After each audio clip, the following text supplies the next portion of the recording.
عذاب دیکھ کر جب عاشوریوں نے یہ دیکھا کہ عذاب آ رہا ہے تو انہوں نے کیا فیصلہ کیا، اور کیا فیصلہ جو ان کے لیے ان کے بربادی کو ختم کرنے کے لیے بہت ہی فائدے مند ثابت ہوا۔ جو حالات پیدا ہو رہے تھے، عذاب کے جو حالات پیدا ہو رہے تھے، اس کے لیے بڑا ہی فائدے مند ثابت ہوا۔ تو قرآن مجید میں اللہ تعالیٰ کے دستور کے جو اصول بیان کیے گئے ہیں، ان میں سے ایک یہ بھی ہے کہ اللہ تعالیٰ کسی قوم کو اس وقت تک عذاب نہیں دیتے جب تک وہ اپنی رحجت پوری نہیں کر لیتے۔ تو اللہ کریم نے ہمیں بھی موقع دیا ہوا ہے، اللہ کریم ہمیں بھی موقع عطا فرما رہے ہیں، ہمیں بھی چاہیے کہ ہم اللہ کریم کے اس موقع سے فائدہ اٹھائیں۔ اب یونس علیہ الصلوۃ والسلام فرات کے کنارے پہنچے تو ایک کشتی کو مسافروں سے بھرا ہوا پایا، اور آپ یونس علیہ الصلوۃ والسلام کشتی میں سوار ہو گئے۔ کشتی نے لنگر اٹھایا، پورے دن میں کشتی سمندر میں سکون سے چلتی رہی۔ اچانک اونچی اونچی لہریں اٹھنے لگیں، لوگوں نے اپنا ساز و سامان سمندر میں پھینک دیا کشتی کا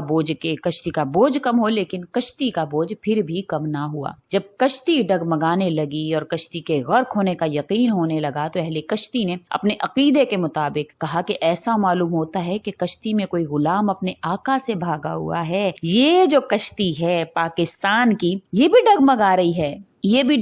رہی ہے، حالات خراب ہیں، اور کیا ہے کہ ہم نے اپنے آقا سے بغاوت کی، ہم نے اپنے آقا کو چھوڑ دیا، ہم نے اللہ سے روغدانی اختیار کر لی۔ تو یہ اب جو ڈگمگاتے ہوئے حالات ہیں، یہ پریشانیاں ہیں معیشت کے حوالے سے، خود اللہ کریم فرماتے ہیں جب کوئی اعراض کرتا ہے جو مجھ سے میری چیزوں کو چھوڑ، اللہ کریم خود قرآن کریم میں فرماتے ہیں کہ جب آپ روغدانی کرتے ہیں اللہ کے احکامات سے تو میں معیشت کو تنگ کر دیتا ہوں۔ تو یہی ہو رہا ہے ہمیں بھی، اگر ہم چاہتے ہیں کہ ہماری یہ جو ڈولتی ہوئی کشتی ہے یہ کنارے پر لگ جائے یا غرق ہونے سے بچ جائے، تو ہمیں بھی یہی کرنا ہوگا کہ ہمیں اپنے آقا کا کہنا ماننا ہوگا۔ اب اہل کشتی نے حضرت یونس علیہ الصلوۃ والسلام کا حلیہ بڑا خوبصورت تھا، معلوم نہیں ہوتا تھا کہ غلام ہیں یا کسی قسم کے، لیکن آپ نے جب دیکھا کہ بار بار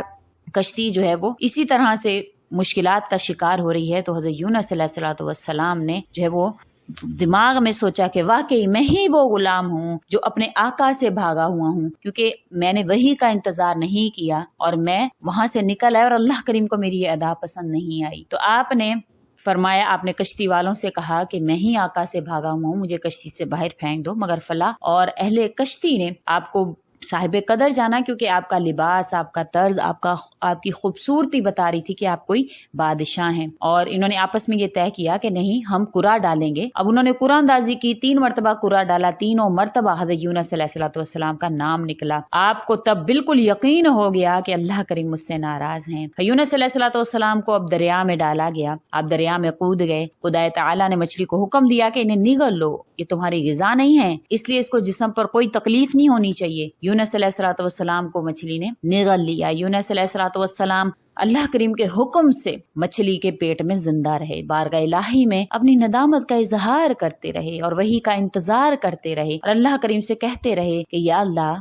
میں نے آپ کی وحی کا انتظار کیے بغیر امت سے ناراض ہو کر میں نینوا سے نکلا۔ یونس علیہ الصلوۃ والسلام نے مچھلی کے پیٹ میں اللہ کو پکارا، 3 اندھیروں میں آپ تھے، رات کا اندھیرا، مچھلی کے پیٹ کا اندھیرا، سمندر کا اندھیرا، اور آپ ان اندھیروں میں آپ وہ تسبیح بیان کرتے رہے جو کہ قرآن کریم میں ذکر ہوئی ہے، لا الہ الا انت سبحانک انی کنت من الظالمین، کہ اللہ تیری سوا کوئی معبود نہیں ہے، تو یکتا ہے، میں تیری پاکی بیان کرتا ہوں، بلا شبہ میں اپنے نفس پر خود ہی ظلم کرنے والا ہوں۔ تو ہر مسلمان کو چاہیے آج جو حالات ہیں، جو پریشانیاں ہیں، ایک تو اس تسبیح کو اپنا ورد بنا لیجئے، اور دوسرا وہ کام ضرور کیجئے کیونکہ عذاب ہم پر مسلط ہو چکا، خواہ وہ حکومت کی شکل میں ہو یا جس بھی شکل میں ہو۔ اب ابن ابی حاتم میں ہے کہ حضور صلی اللہ علیہ وسلم فرماتے ہیں کہ جب یہ دعا حضرت یونس علیہ الصلوۃ والسلام نے پڑھی تو ان کلمات کو عرش کے ارد گرد یہ کلمات گھومنے لگے، فرشتے کہنے لگے یہ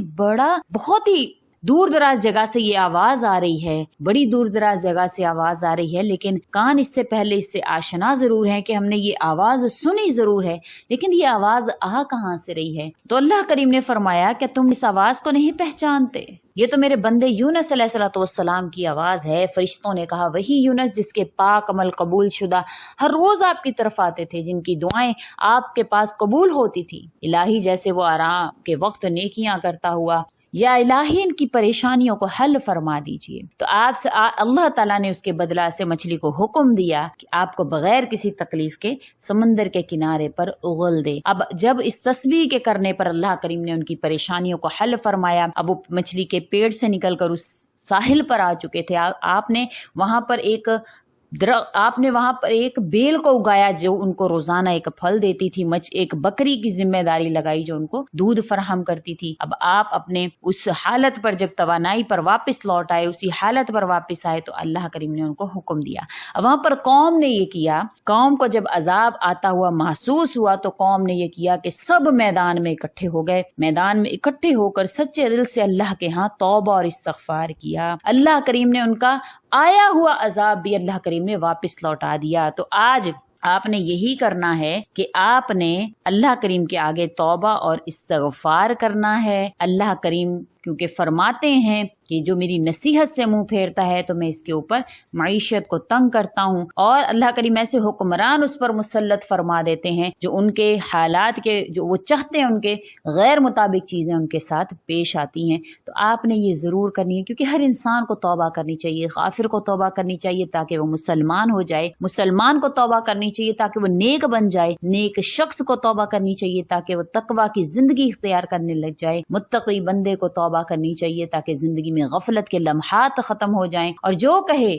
کہ میری زندگی میں غفلت ہے ہی نہیں، اسے اپنے عدم اخلاص پر توبہ کرنی چاہیے۔ توبہ صبح و شام کریں، اپنے حالات پر، اپنے معاملات پر اللہ کریم کے آگے گڑ گڑا کر اللہ تعالیٰ سے توبہ اور استغفار کریں۔ انشاءاللہ تعالیٰ آپ کے جو حالات ہیں، جو پریشانیاں ہیں آپ کی، وہ ختم ہوں گی۔ تو آپ نے ضرور یہ عمل کرنا ہے، ایک تو توبہ اور استغفار کرنی ہے، دوسرا لا الہ الا انت سبحانک انی کنت من الظالمین کی آپ نے ورد کرنا ہے۔ انشاءاللہ تعالیٰ آپ دیکھیں گے کہ حکومتیں بھی بدلیں گی، حالات بھی اچھے ہوں گے، خوشحالیاں بھی آئیں گی، پریشانیاں بھی ختم ہوں گی، اور مہنگائی بھی ختم ہوگی، کیونکہ ہر چیز اللہ کے اختیار میں ہے۔ امید کرتی ہوں آپ کو میری یہ ویڈیو اچھی لگی ہوگی۔ اگر اچھی لگی ہے تو لائک کریں، شیئر کریں، اور میرے چینل کو سبسکرائب بھی ضرور کر دیں۔ اسی کے ساتھ اجازت چاہوں گی، وآخر الدعوانا ان الحمد للہ رب العالمین۔ اللہ حافظ۔